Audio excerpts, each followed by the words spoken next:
దేవుడు తన ఐశ్వర్యము చొప్పున ఆయన మహిమలో, క్రీస్తునందు మహిమలో ప్రతి అవసరం తీరుస్తానన్నాడు. ఈరోజు తెలుసో తెలియకో కొన్ని ఇబ్బందుల్లోకి వెళ్ళారు, ఇరుక్కున్నారు. తెలుసో తెలియకో కొన్ని సమస్యల్లోకి వెళ్ళారు, ఇరుక్కున్నారు.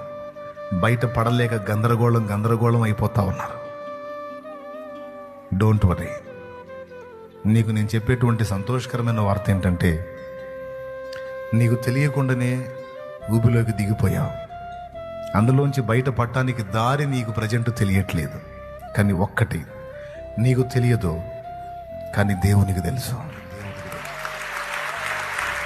నీ జీవితం నీ చేయి జారి ఉండొచ్చు, కానీ ఇదిగో ఆయన చేతిలో ఉంది ఆ లైఫ్. ఆయన తన చేత పట్టుకొని ఉన్నాడు నీ జీవితాన్ని. కంగారు పడాల్సిన అవసరం లేదు. వాగ్దానం ఉంది, ప్రామిస్ చేశాడు.